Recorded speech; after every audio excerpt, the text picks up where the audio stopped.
So here's a question for you. When you're looking at a stock, what's really more important? How good a company is right now, or how much better it's actually getting? It's a really fundamental question, and honestly, the answer could completely change how you invest. So let's see what the data has to say. Imagine, just for a second, that you could group stocks based on one simple signal, and the very best group, on average, gives you this kind of return every year. Pretty good, right? But what about the worst group? Well, they get this. Yeah, a pretty staggering loss. The gap between those two outcomes is just massive. We're talking about a 30 percentage point difference in performance. And it all hinges on one single, powerful signal that sorts companies not by where they are today, but by where they're going. Okay, so what is this mystery signal? It's something called the trajectory conviction score, and it's designed to answer one very, very specific question. That's it. That's the whole question. Forget all the other noise. A huge research study was launched to basically quantify the answer to this one simple, but as you'll see, incredibly powerful question for thousands of stocks over almost a decade. And this really gets to the heart of the entire philosophy behind this research. It's the idea that a company's direction of travel, its trajectory, is way more predictive of its future stock price than just a static snapshot of its quality right now. So the tool that does all this is the trajectory conviction score. Now, it's not just one metric. It's a big composite score from 0 to 100. It pulls together over 40 different signals. We're talking everything from profit margins to capital efficiency, even insider trading behavior, and it cooks it all down into a single forward-looking number. You know, the best way to think about this is like a report card. A company's health score, that's its current grades. It tells you how profitable and stable it is today. But the trajectory score? That's its rate of improvement.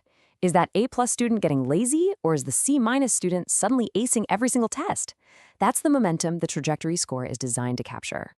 Look, a great idea is, well, it's a great idea, but you need proof, right? You need evidence. So the researchers put this score through an incredibly rigorous 7-year backtest to see if this signal was actually legit. And trust me, this was not some tiny, back-of-the-napkin test. They took 33 different quarterly snapshots of the market. They split all the stocks into 5 groups from the best score to the worst, and then they measured how they all did 1 year later. They repeated this over and over, ending up with more than 19,000 data points. So this is serious, robust stuff. So, what did all that data actually show?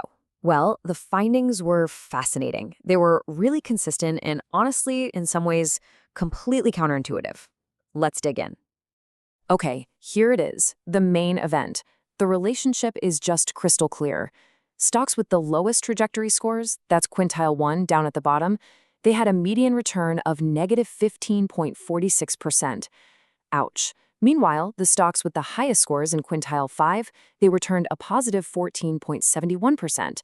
The pattern here is just undeniable. The higher the trajectory score, the better the future return. And there's that 30 percentage point gap we talked about at the beginning, but now you can see it clear as day. This isn't some subtle little effect. It's a massive, clear-cut difference. Companies that are fundamentally getting worse lose a ton of value. And the ones getting better, they deliver really strong gains. This one sentence really is the core takeaway from all the data. A company that is getting better is a more powerful predictor of stock performance than a company that is already good but just kind of treading water. It suggests the market is slow to price in that fundamental improvement, and that creates a potential opportunity.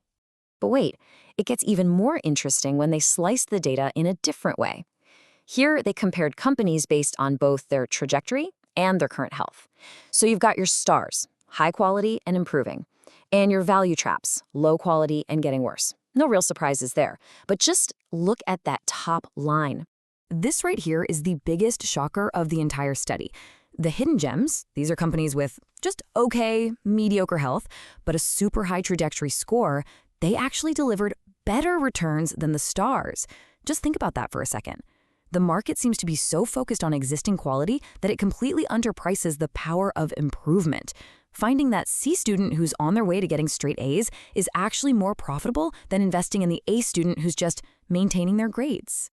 So, okay, this research is absolutely fascinating, but the real question is, how can you actually use it? Well, the data points to a few very clear, very practical rules. It really all boils down to three simple rules. First, just avoiding the stocks in that bottom quintile, the ones with the worst trajectory, is a huge win. They aren't just value plays, they're deteriorating. Second, you want to actively hunt for those hidden gems, the improving companies that the market hasn't fully woken up to yet. And third, this signal gets even more powerful when you start stacking it with other factors you believe in. So where did all this incredible research come from? Well, this analysis and the trajectory conviction score were developed by the financial analytics platform fffinstill. They're the ones who ran this massive backtest to make these kinds of deep, fundamental insights accessible to all of us. And the cool thing is you can actually go explore the live trajectory conviction dashboard on fffinstill yourself. They're offering 1 month free to try it out when you use the code FREEFOUNDER, all one word. And hey, if you find these kinds of data-driven insights valuable, you should definitely give fffinstill a follow for more of their research. Which brings us right back to where we started. All the evidence strongly suggests the market often spends too much time looking in the rearview mirror, and it consistently underprices a company's forward momentum. The only question left is, are you?